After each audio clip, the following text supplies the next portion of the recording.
I had purchased this basically for $50 for all of this stuff. So we're going to see what's inside. All of this came from these two boxes right here that I purchased from an employee at AAA Hobbies, a hobby shop that is about to go out of business very, very soon. They're trying to sell off their old merchandise. Well, not old merchandise, but new merchandise that is still left in the stores. And so you can get like wonderful discounts at this point in time, up to 75% off of retail. So we're going to dive into all of this stuff here. We're going to see how worth it this purchase was. Now, I had purchased this basically for $50 for all of this stuff. So we're going to see what's inside here. So there are some things that are basically like new, still in the package. Other things have been used. Other things have been opened but are yet to be used. So we're just going to categorize everything here, everything that we find. And yeah, you guys can take a look at me categorizing everything. There are some treasures in here. So yeah, it might be worth watching the entire video just to find out what they are. Very, very cool. So here is the pile of stuff, and let's take a look. Okay, we've got the expanse of this floor here to show you what we have right here. So I'm going to be categorizing things as best as possible, basically placing things in various piles, just to give you an idea of what I received. So I had purchased this entire lot of stuff, products, all Tamiya genuine products for $50. And so we're going to find out if our purchase was worth it. So I'm sure it is, right? I'm sure if you purchased these things separately at retail, if you needed them then or wanted them, then this would definitely exceed $50. But we're just going to just show you like what you can expect to receive if you received a big box of parts, just purchasing a big box of parts. Now, unfortunately, I had not gotten to this big box of stuff prior to when this other item was sold. This other item was a pit box, and it contained cars inside, cars that were built from some of these kit boxes right here. So I could have gotten that as well, maybe for another good price, right? So yeah, that would have been a great deal, I think, to get that pit box with all the cars inside there, because one of the cars in there was the Philippines Special. It was the SFM chassis, Philippines Special, with the carbon FM chassis on there. So yeah, that alone would have been worth the price of what that other person paid for that pit box with all those cars. And I think that was like $75 or $50 for that, and that would have been worth it to get that. So we'll see right here. There might be some treasures, some hidden treasures. I know one hidden treasure that is very valuable, and so yeah, I think you guys will be very, very amazed, surprised by what you can find inside here. So first things first, we have these boxes here, and just because we have the boxes does not mean that we have the cars related to those boxes, but I'll show you what this guy basically purchased as like, and this guy always won in all of the car races. When I was first racing Mini 4-wheel drive, this guy, he was like the supreme master. Everybody wanted to be like him because he won all of his races like all the time. Like he was always on the podium. So here he purchased a Shadow Shark. He also purchased an X-Flowly. He purchased a VCR-01, and if you take a look at all the races that happened at AAA Hobbies, you'll notice that these three cars were like monster beasts at AAA Hobbies. So it was a 3-lane track, plastic track, and I think these cars fared very well on that 3-lane track. Very, very cool. There's other boxes too. So, ooh, the spin axe. Now, I had purchased a spin axe before, and I didn't think that it was very nice performance-wise, but it is a very, very cool-looking car because of these fluorescent green wheels. They're just too small. They're 3.5 to 1 gear ratio, but these wheels are just too small for it to be effective. So yeah, maybe building a B-Max car with it would be something that's better. So yeah, do I see any other boxes around? Oh, there's another box right here. The Rise Emperor. This is the car that my son won with. Now, he built these cars on his own, and he was very young at the time, and he built them. Now I see racers basically just giving their cars to their kids and then letting them race them, But hopefully I'll see more cases where the kids will actually build the cars, because like once you reach that age of like 8 or 9, you should kind of be able to build this on your own. And that's how old my son was when he did this. And yeah, very, very cool. And let's see. That's it for the boxes. So let's see what's inside this box, because there's something inside, and all these boxes were empty here, but this is filled with something. So let's take a look. And again, we're going to try to sort everything. Oh wait, this is like, it is a kit that has been unbuilt. So, but there's missing stuff. So he used these things for other things. The parts could actually be here somewhere. So let's take a look. We've got these wheels right here from the Rise Emperor. They're metallic, yes. So Rise Emperor is a cool kit, and it's won gold for my son in the box stock races 1 month. He won silver another month with it, and so it was one of his favorite kits when he was building these. So here's a black chassis. So what I'm going to do is I'm going to just separate these into things like this. So there's a chassis there, there's wheels there, there's the body, there we go. So put this right there. There's the A parts right there. There's a set of gears. As you see, this is the 4-to-1 gear ratio right there. The blue-orange gears. Put that in the center. And we've got Rise Emperor instruction sheets. Maybe we'll just put that here in a separate section. And I think there's stickers too. Yes, there are stickers for the Rise Emperor. So that's that. We also have instruction sheets for a spin axe right here. Okay, that's good. These yellow sheets have funny cartoons on them, not to be missed. They are very funny. And let's see, other instruction sheets. X-Flowly, Neo VQS Asia Challenge 2021 Special, Shadow Shark. Now these instruction manuals may not be worth anything to you, right? So, and that's cool. Like it's just nice to be able to see like what these cars look like. And if you have them yourself and you needed another instruction manual, there it is. Yeah, so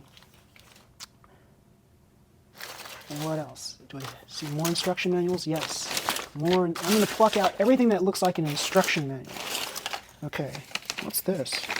This is the Thundershot polycarbonate body. So that's just an instruction page. And this is the Toyota Gazoo Yaris. Now I don't think I have any of those parts here. I think those were some of the cars that were sold with the pit box for that incredible deal. So yeah. Oh, here's a white chassis. Now again, some of these things have been used, other things have not been. I'm not sure if this has been used or not. If it's just bare like this, it probably has not been used. So white MA chassis, and we have black MA chassis. It looks like Brett was trying to, it looks like he was trying to build something here. He was trying to build a suspension chassis here. So this is an off-white MS chassis, and with a black cover, and it's got screw holes here. And yeah, we'll get back to the tool that I found in this pile, that he showed me in this pile, that it was really, really cool and probably well worth the price of this box. So I'm going to put this right here in the chassis section. Here is a polycarbonate shell that's not opened yet. This is the Thunder Dragon Clear Body Set Polycarbonate. And this is item number 95405 right here. Unopened. We'll put this in the body section. Yes. Let's see. Stickers. We'll just put this. These stickers are Spin-X Mark II stickers.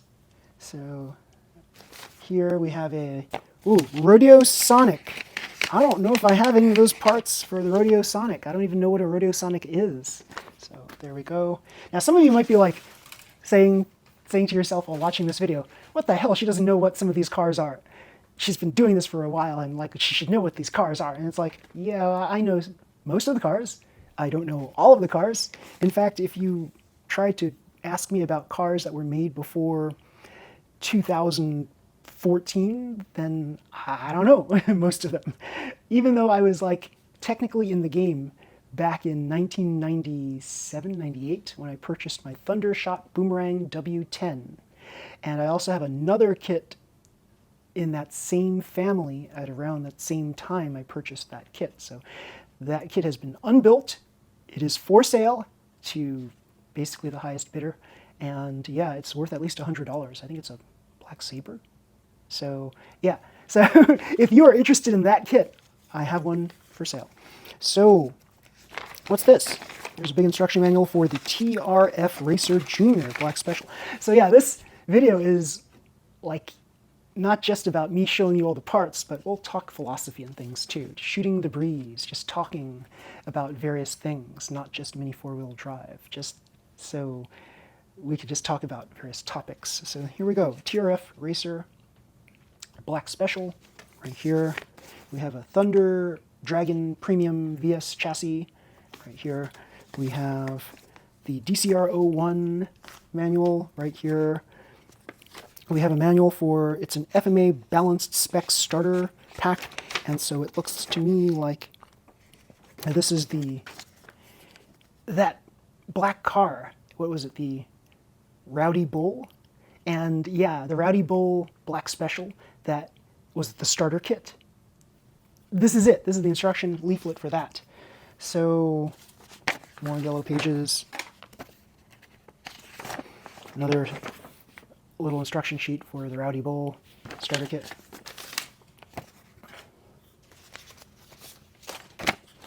Oh, here are some stickers for the Toyota Yaris. So I thought he actually sold this with the pit box. He must have purchased another one. Here is the Rodeo Sonic. So these are stickers for that. Mock frame stickers. So some of them are in like excellent condition. Others have been like kind of pummeled to death with parts. So different qualities of things right here. Oh, this is a, what is it? Mad Tang sticker sheet. Whoa, take a look at that. Very cool. Then we have, oh, a business card for Tista Minis. Okay, that deserves its own special section, I think. Stickers for DCR01. So it looks like these are untouched sticker sheets in all these cases so far. That's pretty darn cool. So yeah, let's continue on. Oh, more stickers. This one looks used. The Azure sticker set. So this is the Avante Mark III Azure, and most of the stickers have been used on here, so that must have been one of the ones that was sold in that pit box. We also have here stickers for the Dynahawk GX. This is not very good condition here, but oh well. Anything else? Stickers? Yes. Thunder Dragon stickers, unused. Oh, what else? Okay. Oh, here's a cowl. Oh, it's been specially painted. This is, whoa. Yeah. Look at that. It's like gradient painted. This guy had skills. This guy had mega skills. Take a look at this. The gradient pink to the silver right there. Yeah. Very nice cowl. It's a hard plastic cowl, and he painted it like this. Very, very cool.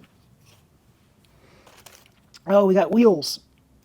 They're already placed on the rubber tree for the tires. And they're pink, and yeah, they're wider in the rear. Are they wider in the rear, or are they same size? It looks to be the same. No, they're wider in the rear. So yeah, this is pretty cool. I think these are just regular soft tires. Yeah. So we'll put this in the wheel section. Other wheels. Let's see. Unused orange wheels. Unused white wheels. So this is the 5-spoke orange. Fin type white. This is just plastic garbage from, I think, the Spinax. So we'll just put this in the trash pile here. Trash pile there. Okay, what else? Oh, this is an unopened Thunder Dragon. It looks like the Thunder Dragon kit, and it's got parts in there for it. No, it probably was open. He just put it in here. Maybe, I don't know. But these things here, it's like, I think it's unopened, actually. Because none of these parts have been removed. So it's got the cowl parts, and it's got these A parts for the Thunder Dragon. That's pretty cool. This is a combo pack. We'll just put this over here. So, lots of different things. What's this? I have no idea what that is. But here we've got an unopened, brand new FMA fluorescent color chassis in yellow. Whoa, I know people who've been looking for this. Very, very cool.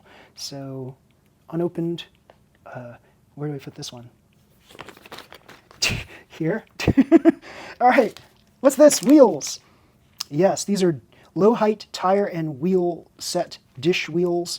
Item number 15359, unopened. Yes, I'll just put this here. So the fluorescent chassis here, item number 95494. So it's a very special item. Yes, very limited edition as well. Maybe I should put it here. Okay. That makes sense to me so far. So we have here a white Super 2 chassis. Very cool. Is there anything special about this one?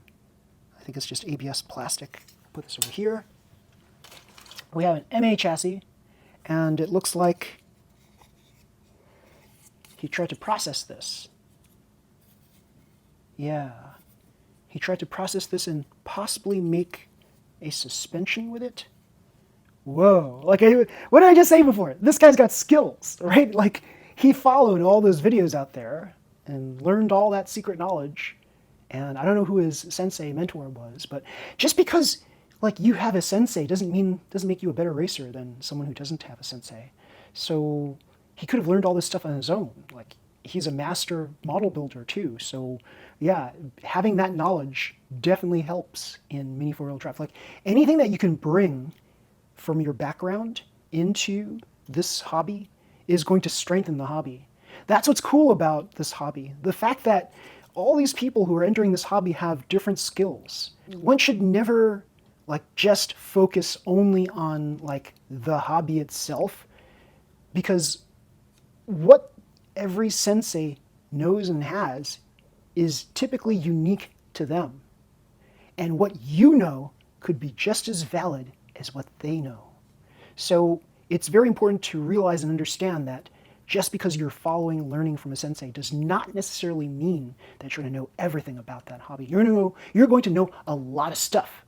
That much is true. But you might not know everything, because there's always stuff to learn in this hobby. So that's pretty cool. So yeah, a processed or half-processed MA chassis, possibly with suspension right there. Here is, a fluorescent FMA chassis, and it looks like he built much of it. It looks almost like Neon Vicky. Like when I was building Neon Vicky, I used fluorescent parts for it until I discovered that fluorescent parts are so like damageable. They're so fragile that it's like maybe it's not worth using fluorescent parts. So I'll just put this here. We have here tires. Ooh, nice blue tires. Yeah. And I'm going to say that these are unused, because even though this has been like torn off of the tree, it looks like these haven't been used yet. These feel like they haven't been used also. So pretty cool. And they're still on the tree. So pretty cool. Oh, here's just two wheels, two fin type fluorescent yellow wheels on here. Maybe we'll find the other two somewhere in the pile. So we're just going to place this in the wheel pile right here. Here is what appears to be an A parts set for MS chassis right here. I'll put this in the Type A section. Not Type A, but the A parts section. I'm Type A. Type A is like probably going to be the death of me and other people who are Type A, because we're always like gung go, like we're like, go go go, do do do. Don't rest, because if you rest, then you might miss out on all the glory. Yeah. So as I grow older, I've learned to kind of scale back on my enthusiasm for things. And not to say that I am not enthusiastic about things anymore. I am still very enthusiastic about lots of things. But all that energy that I had to scale it back. Now, that took a lot for me to do. it wasn't until I was in the ER 3 times in a single week. No, it was 10 days. So I'm not going to exaggerate like that. It was 10 days I was in the ER 3 times. My heart, my blood pressure was just too high. And the things that were causing that, well, it was actual medical issues where I've got a heart murmur and I've got high blood pressure that wasn't unchecked. It was just, I just told my doctor that I'm fine at 140/90 blood pressure. And this was when I was young. And then it became 150/90 something. And I told him, I'm fine. And then it became higher than that in the 170s, 170/100. And suddenly I was no longer fine because I would walk 3 blocks, for example, maybe 2.5, 3 blocks. And I was dog tired. And I had to sit down. And there were points where I stood up, walked a little bit more, and I felt like I had to sit down, and I felt like I was about to pass out in public. Can you imagine passing out in public? Don't do it, because who's going to help you? You might get beaten up, raped, take your money taken from you, everything. This is I live in the city, so imagine just conking out in the middle of the street in the city. Who's going to help you? Unless there's a kind person who will call 911 for you. Who is really going to help you? You might be just seen as just another person, average Joe or Josephine, just lying on the ground and nobody cares. They'll just walk right over you. Bystanders, passers-by, they're not necessarily the helping type in many cases. So yeah, especially here in America. So yeah, I got my heart health checked in the ER 3 times. Was told to go to my cardiologist 3 times. I finally got to see my cardiologist because it's hard to make an appointment with a cardiologist, on a moment's notice with today's health care in the US. So it's I got my blood pressure down to a manageable level. And so, yeah, I was happy about that. So on this, I was told to take blood pressure medication long ago, and I just refused. And this is what happens when you refuse. This is what happens when you think that you're stronger than you actually are. Sometimes you need medication to be able to live the way you want to live. So don't see medication as a crutch. Don't see it as something that will hold you back. Sometimes you really do need it. Okay, so here are some parts for MS chassis, and it's in this white color right here. I believe it probably belongs to the same MS chassis parts right there.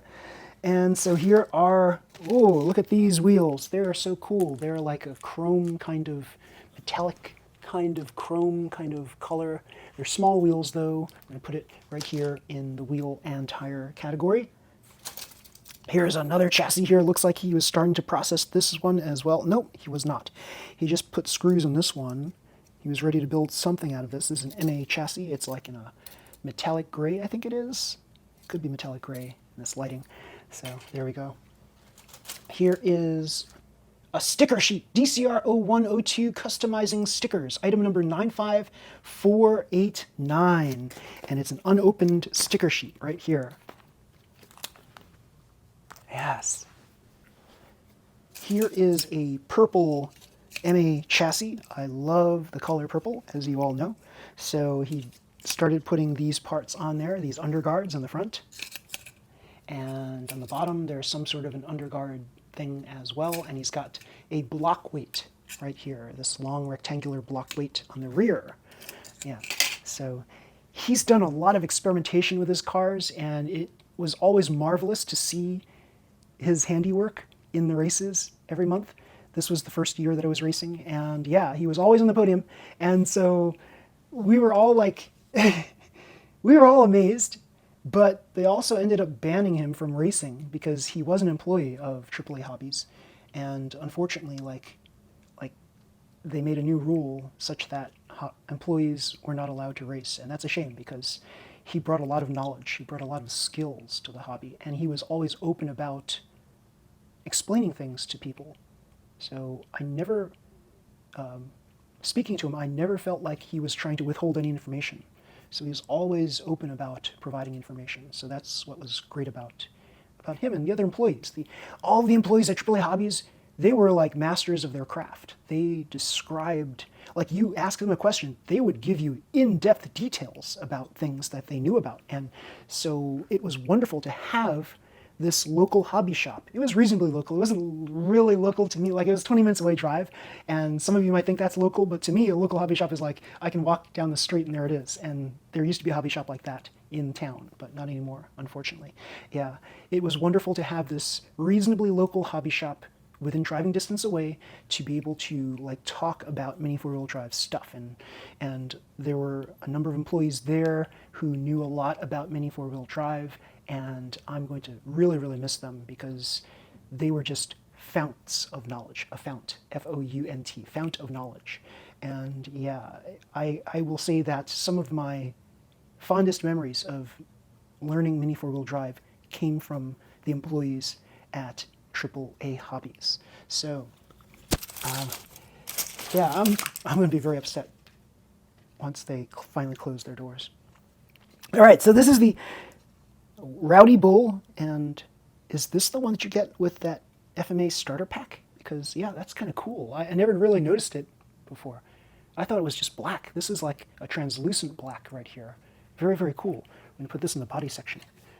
And then here, an unused Thundershot Mark II cowl, polycarbonate cowl. Very, very cool. And here, let's just do some easier ones.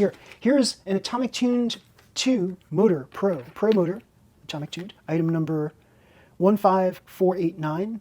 Yeah, so if they're still in the package, I'm going to tell you what the item number is so you can get it. So yeah, Atomic Tuned motor, yes, very, very cool. Do we have a motor section? Not yet. How about here? HG carbon rear brake stay. Okay, instructions. Oh, this might be garbage. Let's leave this over here. This is the HG carbon multi-roller setting stay. 3mm fine silver. Item number 95261, but there's nothing attached there. This goes in the garbage pile, I suppose. Here's something that's unopened. It is item number 95285, HG carbon stay for wide rear sliding damper, 2mm, right here in the package. Very, very cool. So, the carbon stays. How about here? Yes, you can still see it here. Good, good, good. All right. Some mostly unused or half-used parts here, purple parts. And it looks like this is FMA chassis right here. Yeah, can you guess which car this might be from? It's got a purple chassis. Could it be? No, I don't think that is. Purple chassis. Like, why didn't I know about this one? Could it be a Geo Glider? No, that's white, right? Polycarbonate white chassis. I don't know. You can drop a comment in the comment section if you know which FMA car has purple A parts. Yeah, very, very cool. Put in the A part section. And here we have one part of an MS chassis. Yes. Okay. The tires. Possibly the tires. Yeah, it looks like the tires that are for the Rise Emperor. So if I basically put all these parts together for the Rise Emperor, I could probably just stuff it back into the box. So there we go. Here is, well, 3 of the 4 DCR-01 tires right here. We'll probably find the other one somewhere here. Let's see, what else?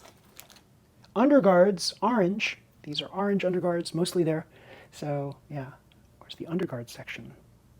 There's no underguard section. You know what? We're going to move the stickers back here. I'm going to make an underguard section right there. Here is a, looks like he tried to process this MS chassis, but it's not. No, it's an MA chassis.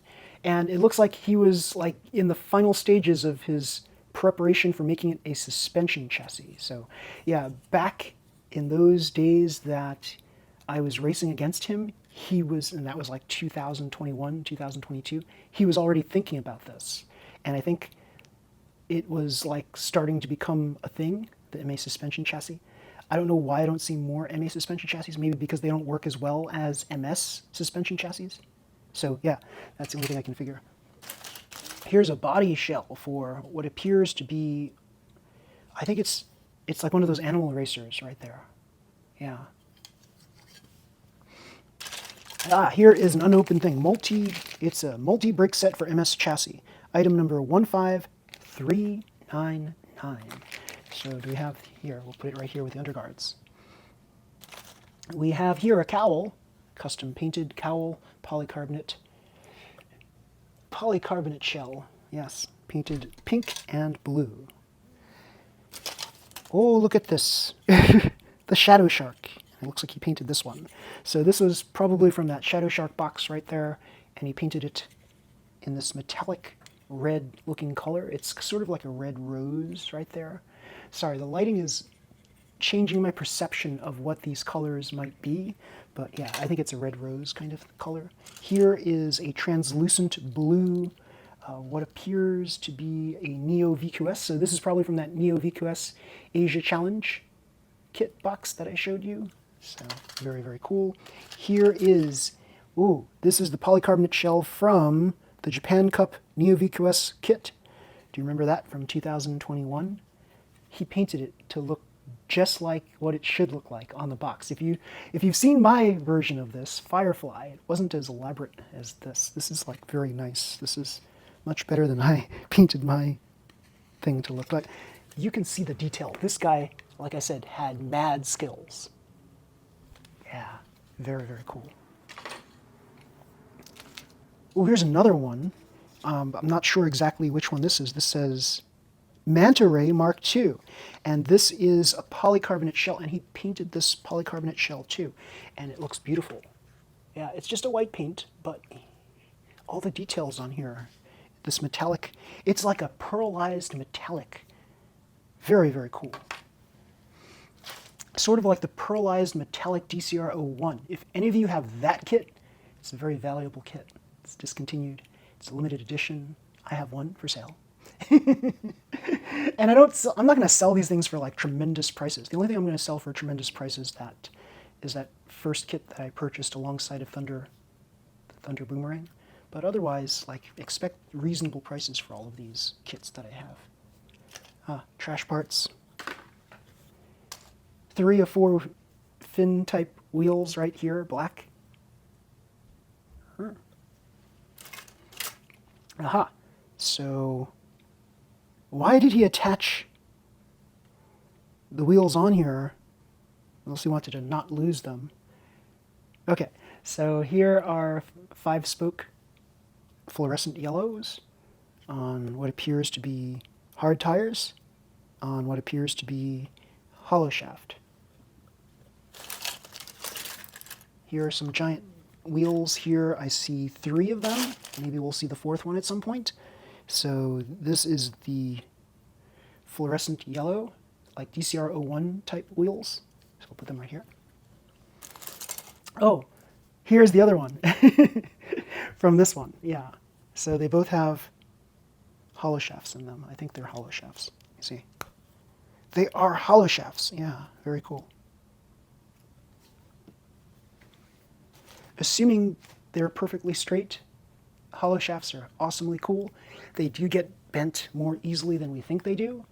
And I have been like a big proponent for hollow shafts in the very beginning until I started bending them a lot in my car races, because like I rode on like rough tracks. Like Hobbytown had some really challenging tracks that were actually very rough because of the jumps and stuff, and also the digital turns and things like that. And they would basically wreck my wheel shafts sometimes.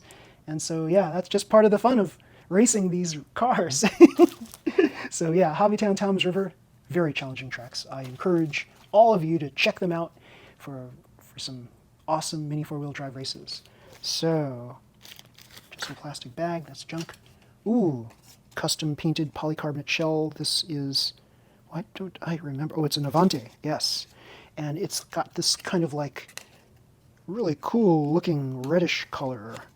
Yeah, Very, very cool. You have to see these things in person. These look a lot better than just like if I were just to say, hey, it's red.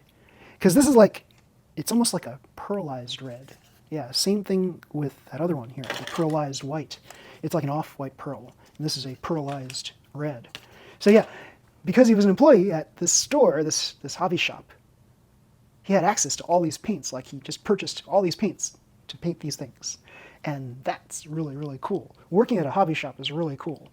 So let's see. But unfortunately, the demise of the American hobby shop, because all of these manufacturers decided, hey, let's try to sell everything directly to the customer rather than sell through hobby shops. Suddenly, we don't have that wonderful magic that we had in the past where hobby shops existed and people could just go inside them and kind of explore and learn more about their favorite hobby. I think it's going to be a detriment to the hobby manufacturers because they don't seem to realize that we need hobby stores. We need to be able to walk into a physical thing so that we can learn more about that thing from people who care about this thing. And you just can't get that same feeling just watching, like, say, a video on this thing and kind of like getting an idea of it. You really should see the thing in person to be able to appreciate the thing. And also learn from other people who are experts at that thing to describe for you, explain for you, answer all of your questions for you about that thing. And so, strangely enough, I think that the hobby shop will make its return, just like Barnes & Noble made its return. Because of Amazon, a lot of Barnes & Noble shops closed, and this is like shortly after the pandemic, and maybe it was the pandemic's fault partially, but maybe it was also Amazon's fault partially. But now, Barnes & Nobles are spreading up all over the place. There are many new ones coming around, and that's really, really cool. So yes, hobby shops are coming back. All right, so other things, let's see. Here's something that's still in the package, and it is item number 15426, 19mm aluminum rollers with plastic rings, dish type. So here we go, blue plastic rings. Rollers. We don't have a roller section. Wow. Okay, here. What's this? This is a blue rear sliding damper. It's the aluminum one, and it's blue. That's really cool. Which, there's no rest of the package here, but it is there item number? No, but it's blue. It's very cool. I'll put in the plates section here. He loved sliding dampers. Here's another one. HG carbon stay for wide front sliding damper, 2mm. So I got the rear one and the front one. So here it is. Yes. Somewhere in I have a vast, not pile, but like boxes full of stuff. I've got a room devoted to Mini4WD drive stuff. And it's kind of taken over my music room. My music room, I used to produce music. I remixed over 1,000 songs around the pandemic era. So yeah, I used to produce music prior to that. I would get CDs pressed and vinyl records pressed, cassette tapes back when that was even around. And yeah, that was one of the things I did long ago. And I actually made a salary with my music at one time. And it was all like self-produced stuff too. So I'm proof that anyone can make music. Well, not anybody, but as long as you've got that creativity and you've got the fire and you've got some money, some capital behind it, then you can produce your own records and get them distributed all around. So very, very cool. Here is an MA chassis right here, and let me just take those things out. It looks like it's a black MA chassis right here, probably like a Rise Emperor type chassis. Yeah, it is. And yeah, he loved the MA chassis, it looks like. It's got a lot of MA chassis stuff. But here is a partially assembled, I think this is VS chassis. Yes, it is, yes, a VS chassis.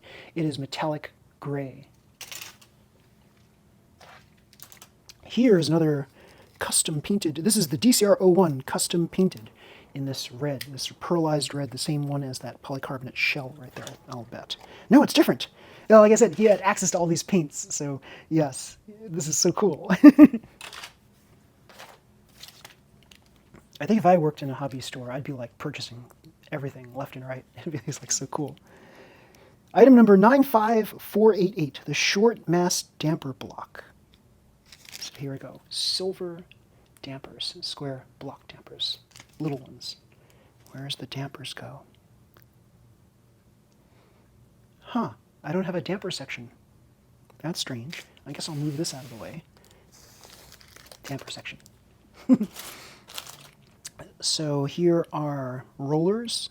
It looks like these are VZ rollers right here. Orange fin type wheel. Looks like that Spinax fluorescent yellow wheel. Fin type fluorescent yellow wheel. A hard, large diameter tire.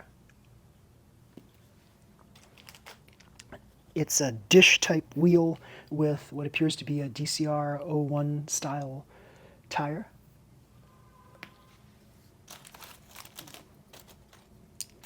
We've got three of these white wheels. Oh, one's a fin type and two are 5-spoke. Another one of these dishes, pink dishes with a white tire. Aha, okay, so strangely, he's got a screw going into this one. Don't know what that's about. I think he was trying to just pierce the wheel right here. So, yeah. And this one is another pierced. Yes, this was already pierced. There's a hole in the center of it. Here is a 25th anniversary carbon plate in silver. Very, very cool. So like I said, he only buys genuine Tamiya parts because he can get them for a discount while working at the hobby store. So these are most likely all genuine Tamiya parts. I have no doubt that they are all genuine Tamiya parts. Here is an FRP plate that's for the rear, and it's for sliding. It looks like it might be for sliding dampers. Not sliding dampers, but like things that can move along the damper. So very, very cool. Not a sliding, I'm sorry, a plate. So this has like slots so that things can move around the plate. Here is a carbon stay. It's a Japan Cup 2020. Very cool. Unopened. This is small diameter semi-pneumatic tires with wheels. There's only two of them, and there's only two wheels and two tires. So I'm not sure if this is how they were packaged in the past, but it looks like it has been unopened. This is item number 15239. Interesting. So if any of you have those type 125 cars, might be good for that. Here, item number 15372, FRP support plate. Yes, very cool. Another set of small diameter semi-pneumatic tires with wheels. Okay, we have a full set now.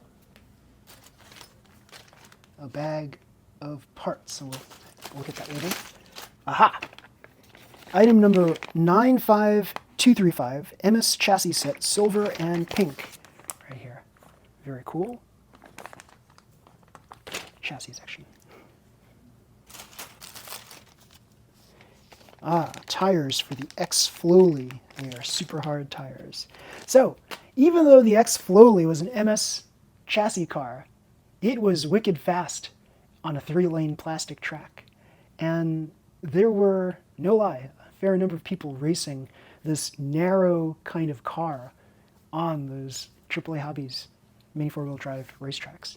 And they were like getting on the podium. And it was like incredible to see that an old style box stock car, MS chassis, would be getting on the podium. So yeah, it's a testament to the racer's skills in building these cars. So, another big giant fluorescent yellow DCR01 tire wheel. Here is the rear of a VZ chassis, fluorescent. So let's see. This probably goes there. Aha, here we go. Item number 95317, VS Reinforced Chassis in white. Very cool. Stickers for the X-Flowly. Yes, unused. Here we go. Item number 15401, Mass Stamper Set Heavy. Ooh, yes. Anybody building a B-Max car? There you go. Dampers. What's this? It's whatever was in here has been removed. 95124 HG carbon front stay, silver fully cowled. So this is the package that's for that plate right here. The silver. Yeah. Imagine if this was still inside this package, how much this would be worth. Wow, pretty cool. Sticker set for the, what is this? The Terra Conqueror. So the only thing that was used here was this front part. I don't know what this front part could have been, but that's been removed. So remember, there was a box stock rule, and some racing events will adhere to this and others will not care. But in box stock, you need to have at least one sticker from the sticker sheet on your box stock car. I suppose that prevents people from selling their sticker sheets, as well as like adds on some superfluous rule that it's like really not needed, right? So it's like if you painted your car and you don't want to mess it up with a sticker that you put on the outside of the whole paint job, then why would you want to do so? Why would you need to do so other than following that stupid rule? So some people typically use the name sticker on their sticker sheet, maybe sell off the rest of the stickers. You can hide the name sticker on the underside of the cowl or in the bottom of your car, but I don't even recommend using the name sticker for that purpose. It's like, typically I would find some sticker on here, some tiny little sticker that I would put on my car, and in case a racing event would ever ask about it, I would say, there it is, right there. It's a little circle. So that would peeve off some people. But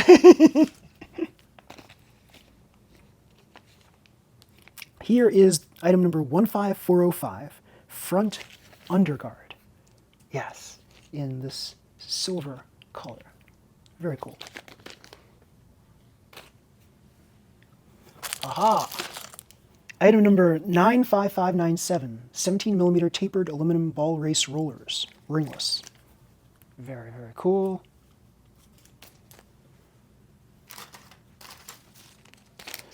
Another one of these blue metallic plates for sliding dampers in blue. Very cool. A parts for MA chassis. A parts for, what is this? Super 2. FMA, just a couple parts left on there. MS chassis, nope, no, this is MA chassis.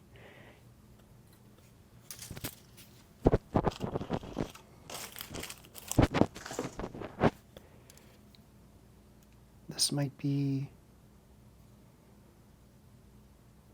Super 2.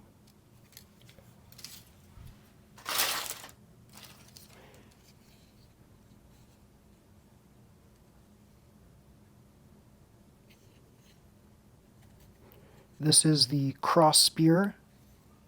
No, this is it says cross system. So it looks to me like it's the DCR-01 cowl. The middle section of an MS chassis in blue. One of the end sections of an MS chassis. Looks like he started processing it to make it suspension.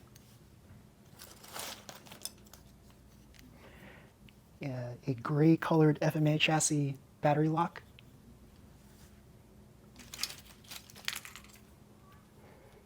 Big fluorescent yellow wheels here. 3 of 4 squishy tires. They're white. Oh, it looks like he tried to process a tire to make it thinner, to make it like for open class, and it's kind of curled up. So I think he was trying to shrink it on top of a wheel. And it's like it's got some chemical on there, I think. Guess I'll put that in the junk pile. Plastic junk. Okay. Moving on to, here we go. Item number 10305, Mini 4-wheel drive sliding damper spring set. Very cool. Let's put that over there. Got two MS chassis. It looks like he may have been starting to build something suspension-wise. So this is green, and this is, yeah, he bore out the back of this. I think he did. This is metallic gray. Black MS chassis. Aha! Here's a built car. It's the ignition. And there's something inside that's rattling. Let's see. What could be rattling inside? Don't know. Something's rattling, like a screw is inside there or something. Now, he sold a pit box that had cars inside, and this one was just loose inside this box, so it's very possible that this car is not as fast as the other ones that are in his pit box. So we're going to try them out and see how good they are. Yes, very cool. So there's the ignition, and it looks like here's another one without a front. This is the race spear. Yes. So there was this one racer who kept on racing his race spear, and I always hated mine because mine would always course out because of the weak yellow rear. But his always stayed on, and he got on the podium a lot with it. So yeah, he was a very skilled racer. Okay, so let's put these cars in its own separate category right here. And, there we go, these spiky tires right here. Yeah, this is a potpourri of stuff. What's this? A light stick. Huh. Light stick. 5 pieces. Oh, this is like for raves or things like that. All right, this is a miscellaneous pile. We'll put it right here. And parts for MS chassis right here. MS chassis. He loved MS chassis, it looks like. MS chassis. Super 2. Blue Super 2 chassis. Very cool. MS white chassis. Well, just the top part of it. This is like an older style MS chassis, like the one that was on my X-Flowly Red Special. This is a processed Super 2, it looks like. Like he was trying to make it into open class here. He shaved off the top. Yeah, very cool. It's always interesting to see like what people do with their Tamiya Mini 4-wheel drive products. There's a lot of creativity that a lot of people exhibit when racing Mini 4-wheel drive. So even in box stock, you could do decorations on it, right? You could paint things the way you want. Then in tune class, you have a little bit more creativity in how you want to arrange the parts onto your car.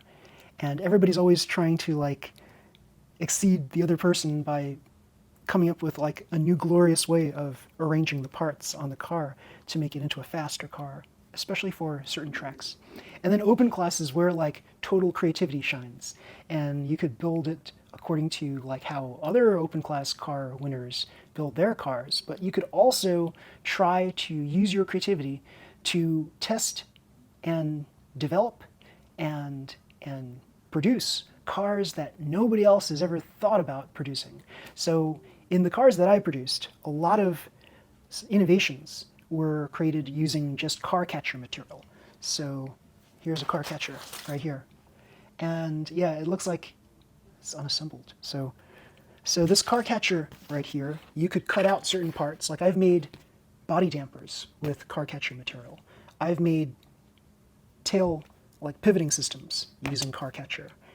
Some successful, some not so successful, but at least I tried, right? So yeah, a lot of people might say things like, "Oh yeah, she doesn't know what she's doing with the car catcher material," but like I kind of do, and so so so proof of that is you just watch the videos and you'll see like my cars that beat like really expensive cars using basically like creativity, ingenuity, using things that people would never consider because they're too wrapped up in learning things a certain way. And here I am coming into the hobby with like no knowledge of what these people have, like all the experience that they have. And I just try to like create something new. And if it works, then all of you can benefit from it. And that's really cool. Like that's, if you look at everything in my educational background, I've always done this. I've got 3 master's degrees, and in all of my coursework, I always exhibited a creativity that most people don't have. And some people can like, they're very book smart, they can study books and just regurgitate information.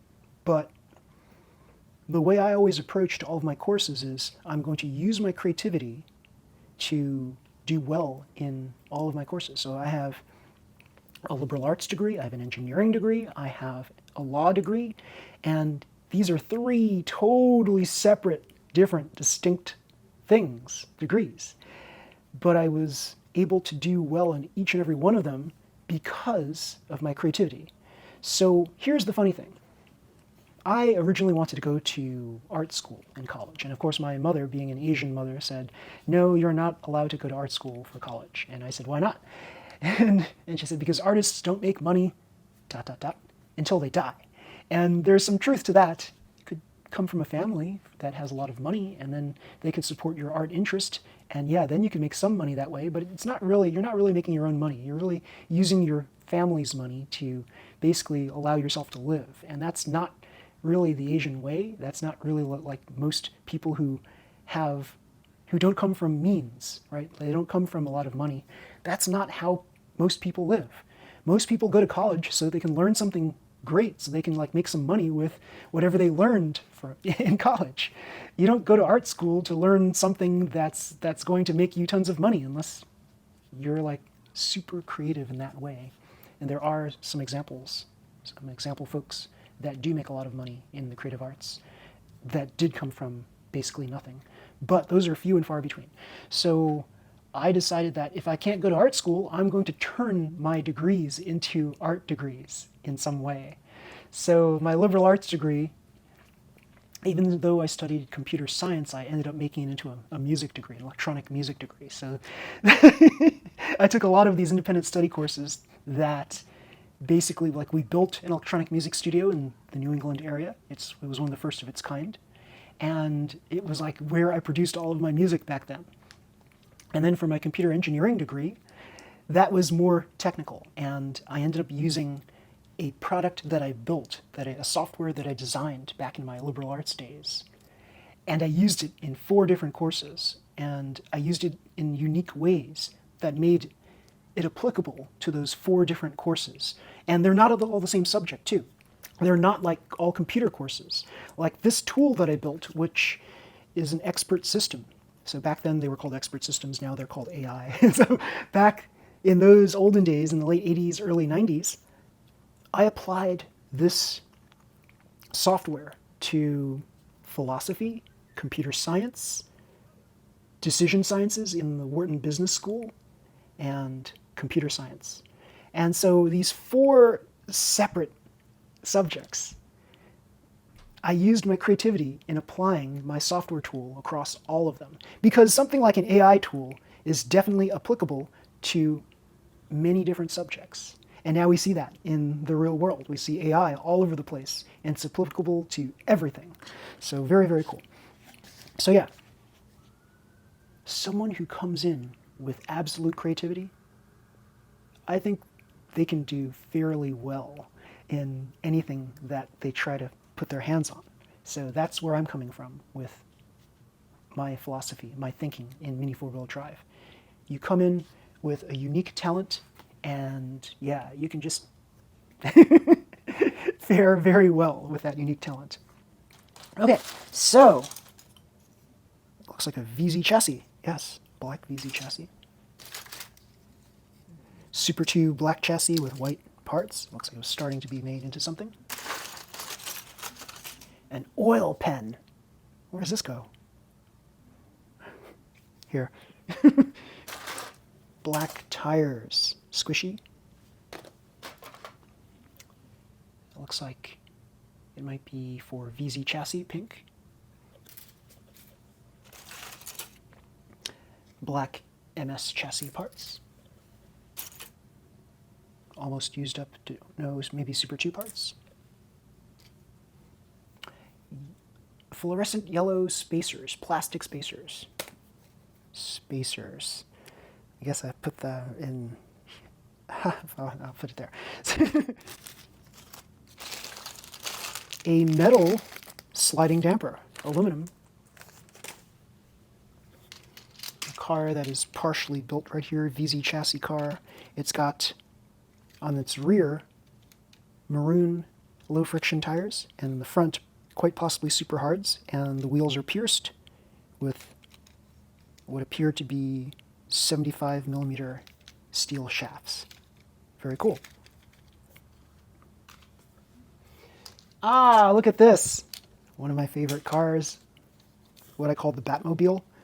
This is, what is this car? It looks like it's broken. The motor, wait. No, it's just the gear cover. So Super SX chassis, yes. And this was a car that fared very well on AAA Hobbies tracks, 3-lane plastic tracks. So yeah, Super XX chassis car. 4 squishy DCR1 style tires. Oh, look at this. Large diameter wheels with white tires. A cowl.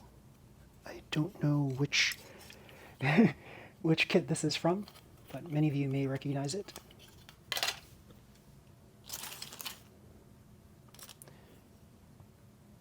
It looks like this is an MS front part. Oh, these are black plastic rollers, 1213s. Very cool. Some sort of screw thing. Huh. Tools. Where's the tools? Tools. Aha. J-Cup 2017. Carbon plate. Rear. Another MS chassis item. Aha! Large diameter stabilizer head in blue. Another atomic tuned 2 motor pro.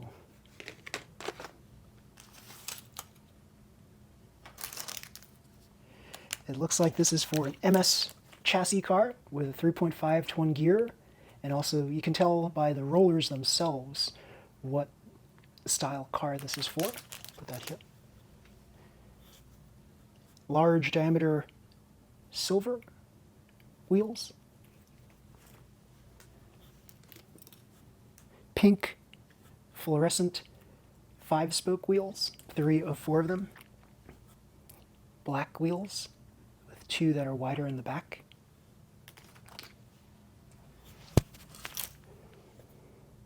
This looks like this might be part of an underguard set right here, or side, no, maybe these are for side mount, side dampers.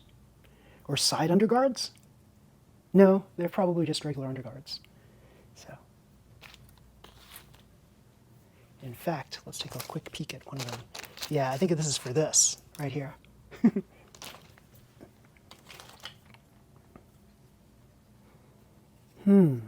I forget what this was for, but it might be for MS cars right here. Aha!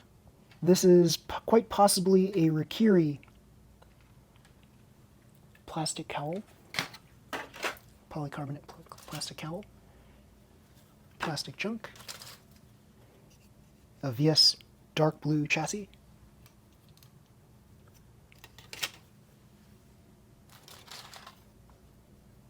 huh, oh yes, this looks to be part of the carbon the carbon SFM chassis set. That it's the rear roller stay. So these are the plastic. These are the ABS plastic parts that came with the carbon chassis. Carbon rear roller stay.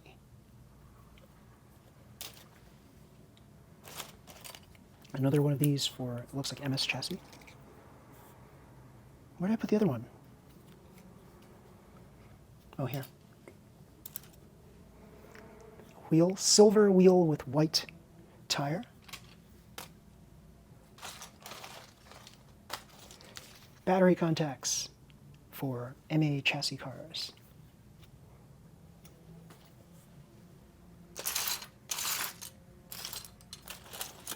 I don't know what these are. I can't figure out these. Two boards that have holes on them. I don't know. It's miscellaneous. Where's the miscellaneous stuff go? Right here with the light sticks. Oh, there's this box of stuff too. But wait, we'll get to that towards the end, I suppose. Avante Azure cowl. What appears to be a processed FMA chassis. Like he shaved off the top there. And he was going to make this into an open class car.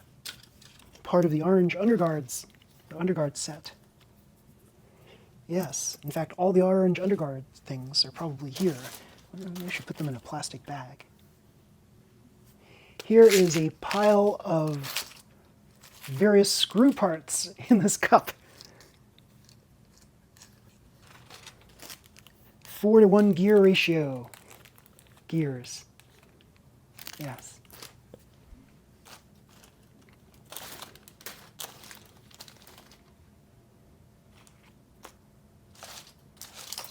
Oh, he was starting to build the X-Flowly with silver wheels. That's not too straight there. Front part's very straight. Yeah, the back part's got this wobble. So, replacing the back wheel, probably can't see it, but yeah, there's wobble in the rear.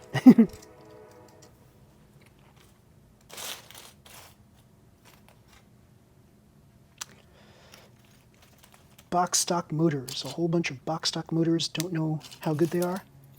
Here's one that's been taken apart. It looks like he tried to remove the items inside there, possibly the little white plastic ring, because that's useful. Yeah, or he might have been wanting to learn more about box stock motors. Not sure. Put in the motor section here. More box stock motors. Metal rear sliding. Carbon plate. No, it's an FRP plate, yes. Yeah, I just used this in my BMAX car.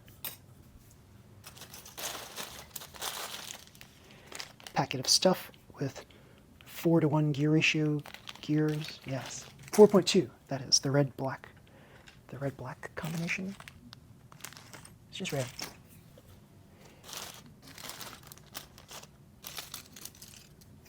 FMA, the purple stuff from the FMA chassis. I'll put in the Type A parts. Various things that he cut. He cut off the MA chassis part here. He cut off the MS chassis car here. A pink tire. MS chassis stuff. Ooh, little tires. Yeah, very little tires here. Very small tires, that is, small diameter tires. Squishy. A-part stuff. Box stock motor. Amazon Basics batteries.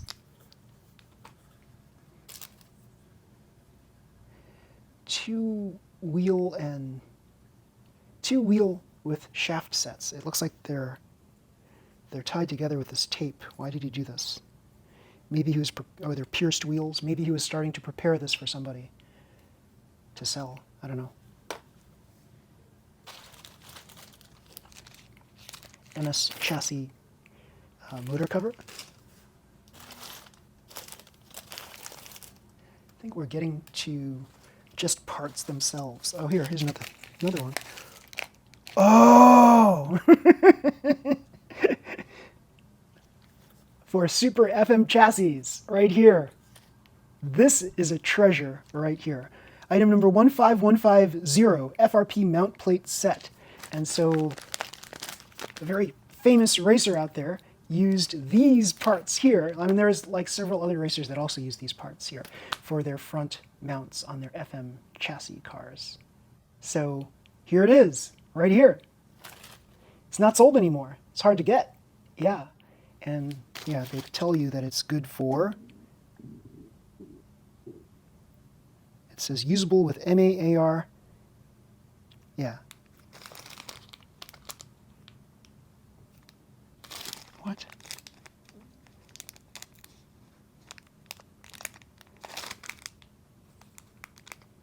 Huh.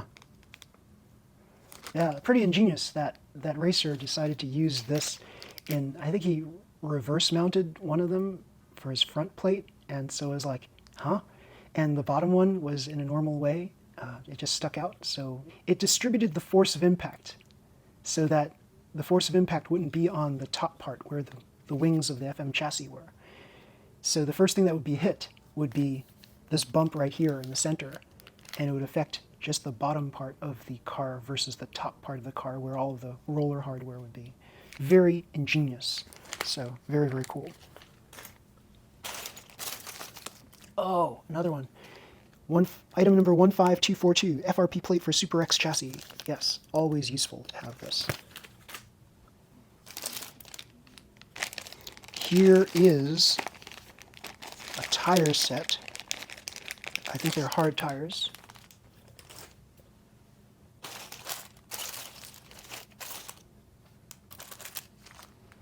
Package of stuff. Oh, here's a fluorescent green stabilizer. Wow, I have never seen this. Pretty darn cool. Fluorescent green stabilizer. Where did I put this? Roller stuff. Hopefully there's at least another one of those in here. There's a lot of stuff. A lot of stuff. Rev change motor, blah. Box stock motor with a carbon pinion on the end. Light Dash Pro motor. Yes, pretty cool.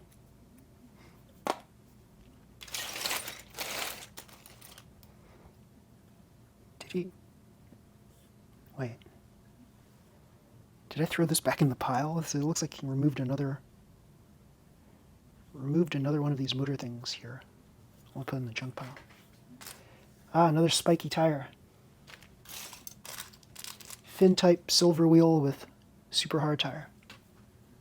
There's a lot of rollers on the ground here.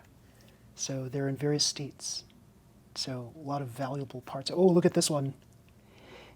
Remember the red 13 millimeter aspirated rollers? These are very hard to get. They cost a lot of money if they were new. Here it is. Here's one of them. There's probably another one. I think, yeah, here's the other one. A set of red rollers, aspirated red rollers. Those are the ones with the holes in them. I call them aspirated. I don't know what exactly their name is. I think they're just called lightweight or something stupid like that. Yeah. Oh wait, here is some sort of thing that shows numbers. 3/8 on it. Yeah. So you can probably program this so that it would show some different numbers on it. I don't know what this might be useful for. I'll put it in the miscellaneous pile. MS chassis stuff. A parts. Ah, this is, oh, MS. So I did, yeah, I saw this right here. This is for like to add more tilt to your cars, to your tune class cars, so that you can get the proper angle, right? So you can get the rollers to point down. So you would kind of like slide this into place to get a better angle downward. A downward thrust is what they call it. So very cool. Where would I put this? I'll just put this with all the A parts, I suppose, or is it a separate tool? Let's see. I don't know where I would put it. Yeah, I'll put it with the spacers. Cool fluorescent yellow battery thing. Put it with the motors. All right. Yeah, I'm getting tired talking. So I think we'll conclude right here with this as being part one of this, like, scavenging through all of these parts video. And we'll proceed with the second part at some point soon. I see a carbon crown gear. So yeah, I think we will continue on in the next installment of this video. So until next time, everybody, see you. Bye.